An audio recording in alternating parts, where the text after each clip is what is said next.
In 1991, when I was renting a room from a young lady that had a 14-year-old boy and a 12-year-old little girl. The first day that Jake went to school, he was 14 now, he cussed out the teacher. The teacher went over, pushed the panic button, security shows up, and they charged him with a verbal assault.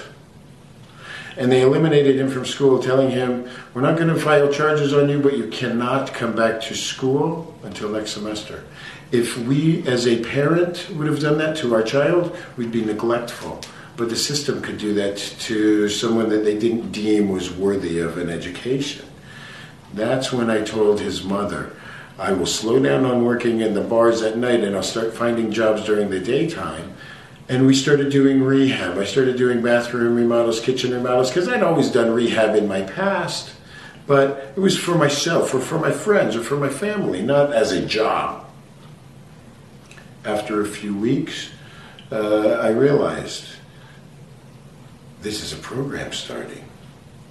With these young men and women that are not making it in education, we need to teach them vocation.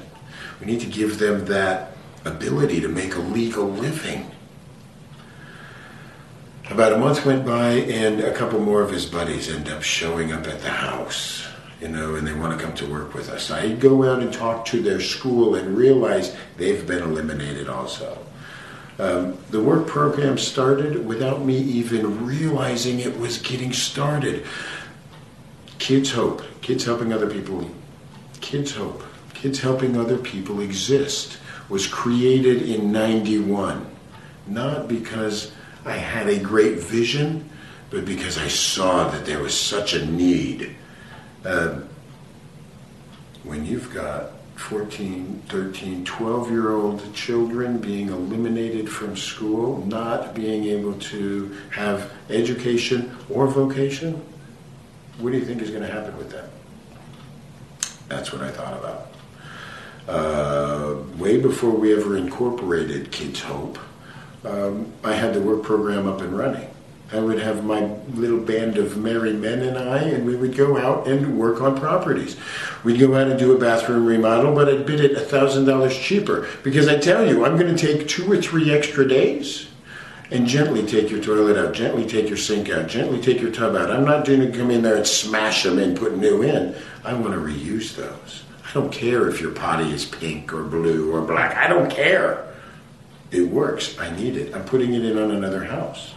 We started rehabbing homes and reusing a lot of the parts we were taking out. 23 years ago, we started recycling houses, appliances, and lives. Young men and women that were thrown away by society. We grabbed a hold of. We started doing a little bit of rehab, and we created some amazing young men and women that are beautiful. We're going next weekend to Pumpkin Patch, where one of my participants 20 years ago is now, his wife now is running the Pumpkin Patch. I have gotten so far off subject. No, you haven't. So you recycle lives. The reason that our program started 23 years ago was I saw a need for us to actually work on the cause of our problems, not the symptoms, not building more prisons, not creating a harder standardized test, but creating a situation where if you weren't making it in one form of education, we give you another form of education. We're not in a world that one size fits all. But we're in a world where individual program plans actually do work. And what we saw 20 plus years ago was a need to create vocational training in our education system. When we can do that, We will have a greater success with our kids in our education, in our high schools, in our junior highs. When we do that, we will have a greater success with our kids in college, because we don't talk about it. But a 40% dropout rate, 45% dropout rate in college? But that's not on your first year. That's your second or third year after you've created some outrageous debt. If we were training, teaching, showing our children the ability to make a legal living with what they like. If they like the education, great. If they like the structure of school, that's wonderful. I've always loved being a teacher. But then you have to find other ways. The reason that our program started and continues, when you're working with someone to help them improve themselves, and they are ready to do it, they are ready to work, no matter what their history was. Felonies, missteps. When you're ready to actually take somebody and work side by side, not give them a hand out, but give them that ability to take care of themselves. You know, I don't like the hand out, hand up, whatever. I like teaching people by example. Is that why the charity doesn't take any government money? There are a few reasons why Rupert's Kids doesn't take any government dollars. Years ago I realized that the government, honestly, does not have the idea, well, the government doesn't understand helping without spending money. The government thinks that you can throw money at things and solve a problem. In our program, the best thing that I've ever been able to show, working with our kids, working with the community, when you generate $100, it's amazing what you can do with that. Teaching somebody how to take care of themselves is not an endless money pit, is not an entitlement program, it's an empowerment program. And creating empowerment programs are what Rupert's Kids is about.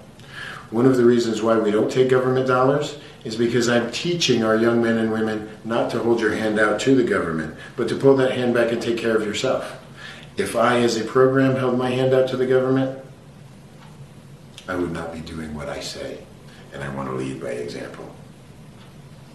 How do most kids come to Rupert's Kids? You know, people wonder all the time how we get our participants, how we get our clients. It's amazing. We are making new ones every day in this system that we have. We've got a steady stream of clients coming to us from the detention centers, from probation and parole, from the foster care programs that at 18, your birthday present is a boot out the door, from the streets. People hear about what we're doing and they call. You know, if you ask Georgette how many calls a day we get for people who try to get into our program, it's anywhere from 2 or 3 to 20 or 30 a day. People trying to get in. Our waiting list, we try not to keep more than 10 or 15 on our waiting list because you get discouraged. We're restricted now by the number of clients we can have because of the number of seats we have in a vehicle, because of the amount of dollars that we have to actually help. I would go bankrupt if I took every person that tried to get into this program. We can't do it yet. It takes $5,000 to $10,000 per person per year. Doesn't sound like a whole lot, but when you have 5, 10, 15, 20 kids in your program, it's a lot of money. And that's on top of paying their payroll and paying all their stuff. But that's money earned. Being able to show that the alternative to that, though, $50,000, $60,000, $70,000 a year for locking them up and keeping them in a detention center, creating more of a problem so they have no history besides the correctional facilities and they have no education. We create more career criminals. I'm asked all the time how we get our participants. And all it takes is 1 or 2 days of working with us, and you see. They come up to us as we're working on the streets. They come up to us here in the office. They come up to us on the phones. They get a hold of us through the mail. There are very few programs, as a matter of fact, I know of no others, in this city or any other city, that is doing what we do. We take those third strikers, those violent offenders, those lost children, and teach them how to be adults. So what does that process look like of teaching somebody who grew up in a troubled situation, who didn't have a lot of positive role models? What is that process from beginning to end? When we have young men and women walk in the door, you'd be shocked at the baggage that they come with. Molest, abuse, neglect, torture, beatings. And this is coming from your parents. This is coming from your siblings. This is coming from the people that you're told are supposed to take care of you and love you. We have a lot of young men and women that are very damaged and have no value in themselves. When they realize that there is no opportunities for them out there, that's when they start trying to find places like us. We have, and I call them kids, but, they're lost souls, 15, 16, 18, 20-year-old, 30-year-old participants, people walking in our door that were told by their family that they were worthless, were beaten and abused, were molested and neglected by people of authority in their world, by the people that are supposed to help and protect them. When you have your safety zone, your safety net hurting you, it's amazing what happens inside. These kids come to us just damaged. And like I teach our mentors, when you have a 20-year-old that's been shown all their life they are insignificant and worthless, they've been beaten, you're going to have 20 months of working with them and trying to convince them that they do have value, they have self-worth, they have strength, showing them that the world they came from is going to make them the strongest adults ever.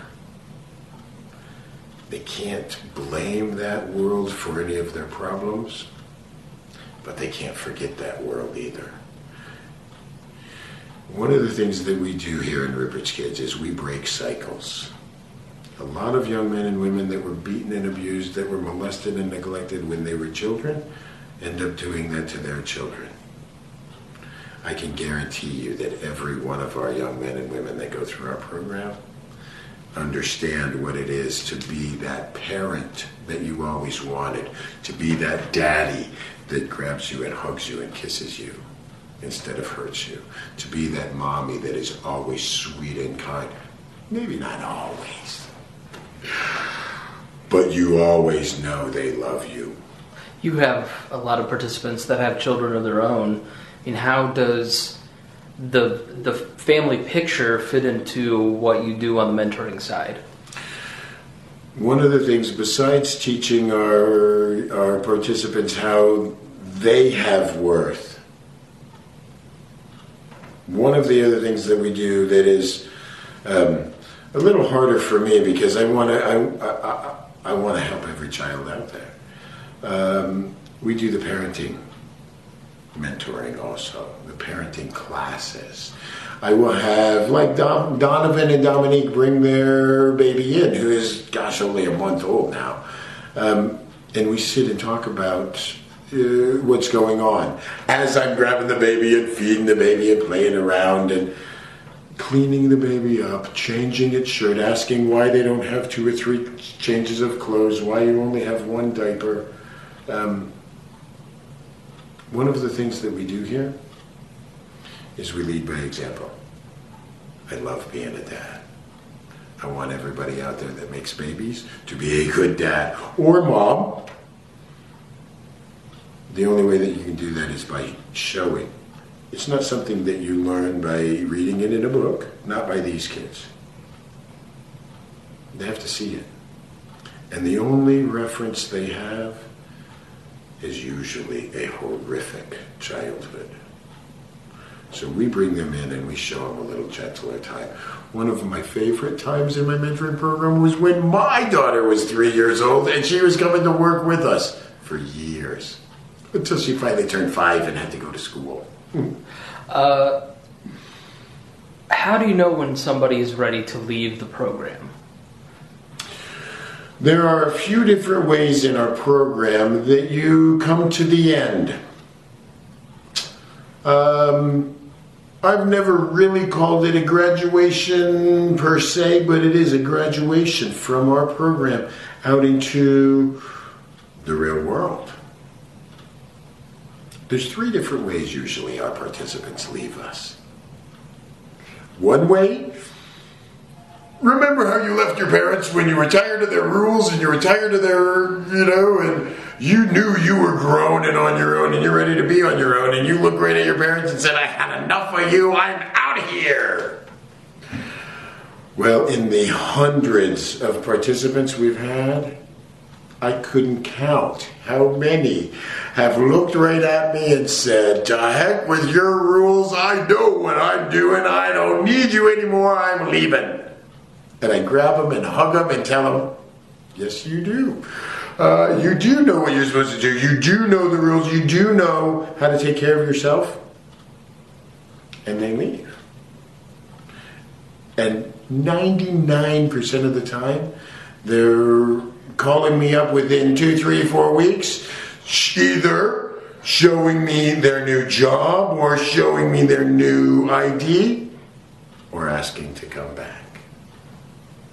And of course they can always come back. But when you leave saying, just like sometimes we leave our parents saying, I don't need you anymore, sometimes that gives you that drive to show, I'm going to show Rupert I can make it on my own.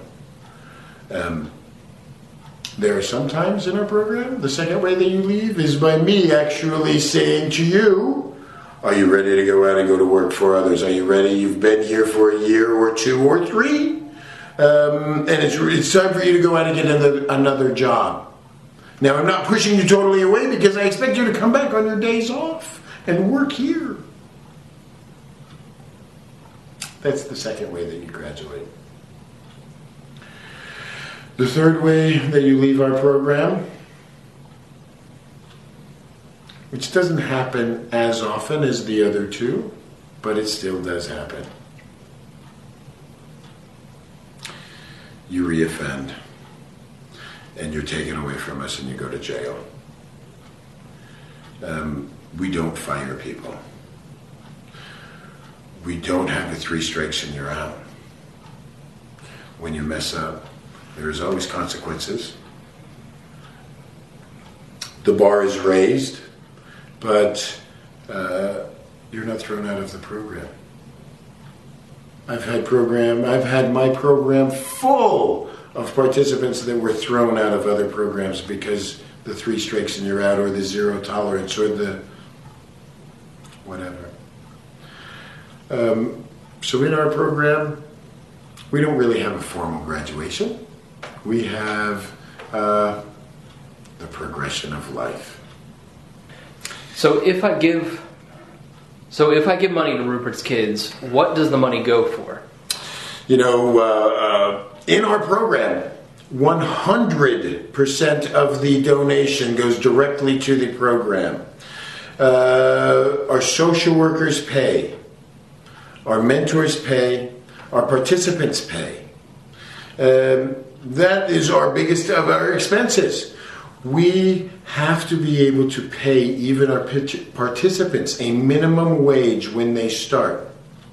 After their first volunteer 2 weeks, because they come in and don't get paid. They get transportation and food for the first 2 weeks and volunteer and show that they're willing to give of themselves. After they get through that, then they start going on the payroll and they get paid minimum wage to learn how to go to work. Even before they're worth minimum wage, we pay minimum wage. Just like our mentors and our social workers, we've got to have that payroll and we've got to have those dollars coming in. The donations always also go to helping us create the ability to go to work, with buying the fuel and keeping the trailer and the trucks running, keeping the equipment going, so we can go out and earn those dollars, cutting the medians, earn those dollars working on these properties, so we can offset our payroll by the dollars earned. So you go out and you work for a project for the city of Indianapolis. You and the guys provide services. The city or the contractor pays you for those services. That money goes to the administration. The donations then go to buying equipment, to the guys' needs. Is that correct? They're honestly, right now our administration costs are almost nil. And the administration is involved in the program also. The only people that get paid in our program are the people that are doing direct care for the clients, for our participants.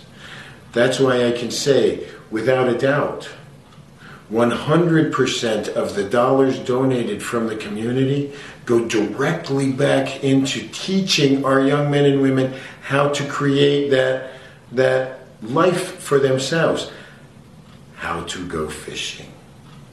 We don't stand there and give people money.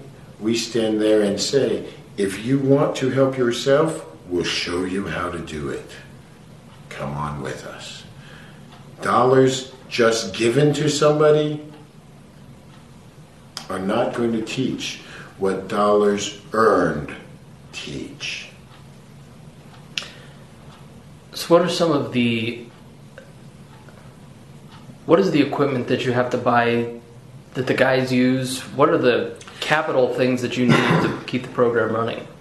You know, our day-to-day expenses, it doesn't seem like much, but as, you know, the fuel costs rise, as maintenance on our equipment rises, as these costs rise, the things we spend our money on besides payroll, we've been known to go shopping and keep food in stock and spend $50 to $100 a week just keeping food on hand for some of our participants when I know they haven't eaten in a day or two.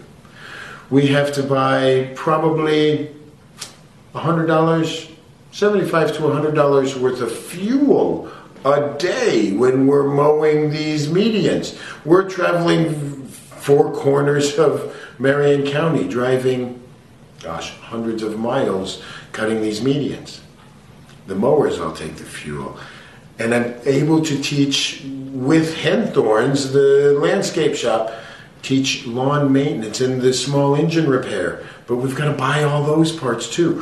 One little part we bought the other day for the mower, it was just a little cog, $85. Doesn't sound like much, but when you're buying 1 or 2 parts every week, when you're buying $50, $75, $100 in fuel, when you're buying $20, $30, $40 in food, your expenses start adding up. And just the sundries, just the extras, can be $400, $500, $600 a week. You know, one of the other expenses in our mentoring program, when the system, the way it's set up, puts people out on the street or in these work release programs on detention or electronic monitoring. The electronic monitor costs you $85 a week. Then you have to have the home phone. Then you have to have all these other things. And you have to have the address where, with our participants that have never made a legal dollar in their life, and you're putting them out on the streets with $100 a week being accrued, and you let them go 4, 5, 6, 7, 8 weeks, and then you look at them and say, if you don't get that $1,000 paid off by the end of the week, you're going back to jail. What would that do to a young person's mind who has never made $1,000 legally in their life? What kind of situation would you start thinking about if you were put in that position? The only way that these young men and women have to make any money is usually illegal. One of the things that we do is try and help create that payroll for them to be paying. But a lot of times they come to us with, hundreds or thousands of dollars already in debt to the courts, all for probation. If we don't help offset some of those costs, if we don't show that we're willing to write that check for $1,000 and then you slowly pay us back with the work that you do, we would have a situation where, one of our participants might actually consider breaking the law to get that $1,000. I've watched many times probation clients in the system walk in to the probation department and pay with 10s and 20s, pay hundreds, sometimes thousands of dollars. Where do you think they're making that? For someone that has never made a legal dollar in their life, that is the system setting you up to fail.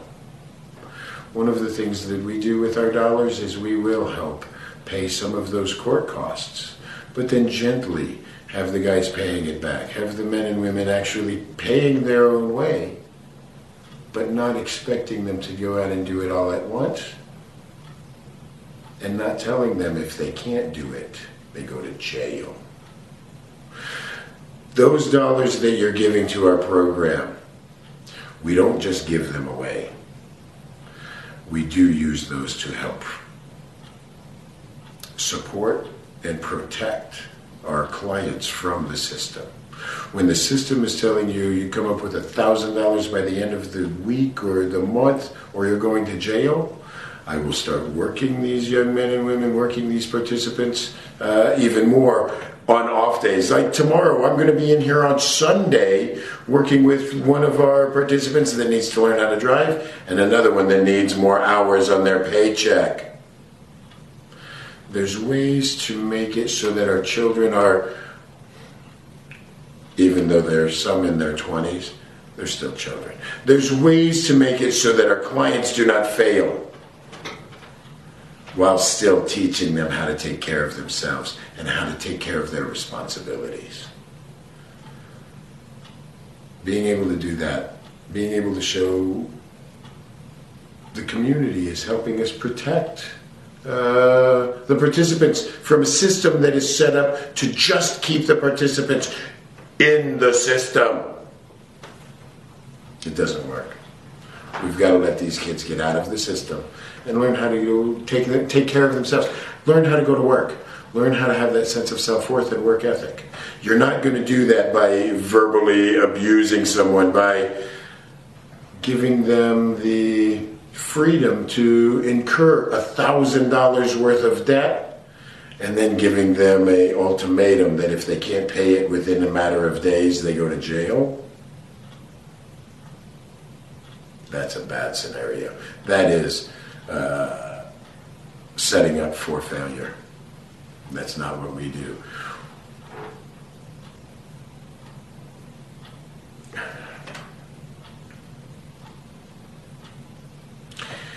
In our mentoring program, with the dollars that we get from the community, with the dollars that we make from our work, we use that to teach our participants how to pay their bills.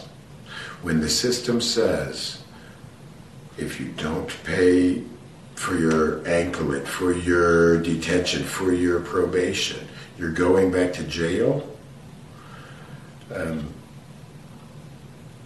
I don't know that the people that are saying that really understand what they're doing.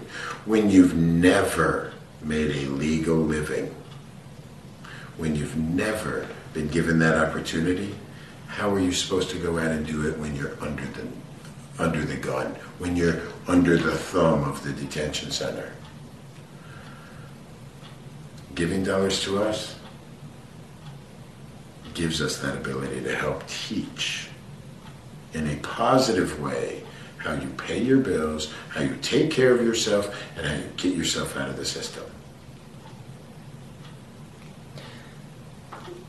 What is the best way that folks can donate? Are you looking for material donations, gift cards, or is cash and credit card donations really the best way to contribute?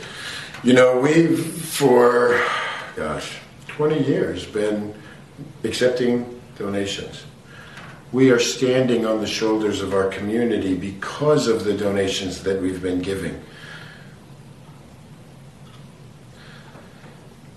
The best way, honestly, to be involved with Rupert's Kids is to look and see what we need. We need food, fuel, supplies, clothing, all those things that you need in your day-to-day life. Those are the things that these guys, these men and women, do not have. Fuel cards, food cards,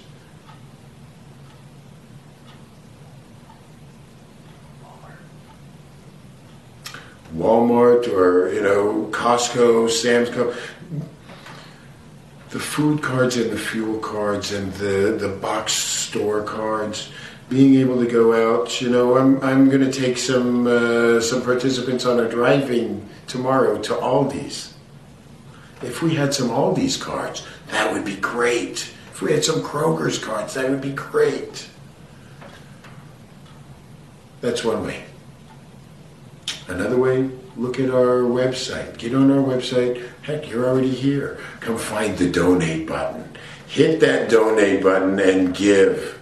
A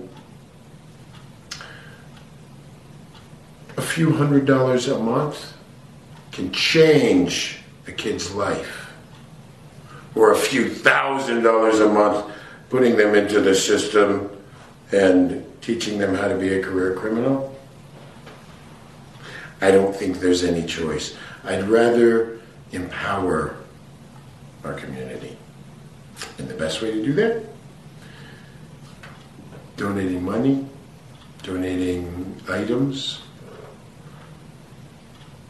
If you look in your house and you realize how many towels, sheets, washcloths, how many plates, napkins, cups, silverware, how much stuff you have. We have young men and women showing up on our doorstep with nothing. Almost every day. We get donations of household items, and I just open a box up, I'll lay it out on the table, and within 10 minutes, we've got people boxing them up and stocking their own kitchens, taking them home, because they're tired of using plastic forks and knives. They don't want to just keep throwing away their paper plate. They actually want to have real plates. They want to have more than just a towel in their house. The way you help Rupert's Kids, gift cards are always good. Cash donations are always good. Giving of yourself and your time. Showing up at our office on our volunteer meeting night. That is a very good way. Being involved. The only reason that we've been able to make it 20 plus years in the community here in Indianapolis is because of you guys. It's the donations that you give that help keep our program going.